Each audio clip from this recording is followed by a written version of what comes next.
তৃণমূল নেতারা কেউ কি একটা ভালো ছিল না? ভিডিওটা পুরোটা দেখেন। ত্রিপল পাওয়া গেছে, ঘর ভর্তি ত্রিপল। টিএমসি নেতার বাড়ি। কত কিছু দেখেছেন আপনারা।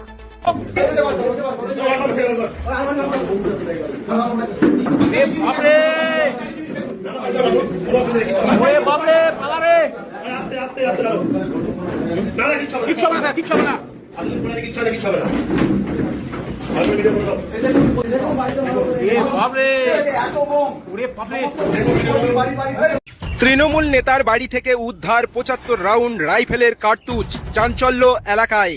তালপাতার আড়ালে লোকানো ছিল রাইফেলের গুলি। পলাতক অভিযুক্ত, তল্লাশি পুলিশের। দক্ষিণ ২৪ পরগনার ক্যানিংয়ের জীবনতলা থানার কালিকাতলা এলাকায় এক তৃণমূল নেতার বাড়ি থেকে বিপুল পরিমাণ রাইফেলের কার্তুজ উদ্ধারের ঘটনায় ব্যাপক চাঞ্চল্য ছড়িয়েছে।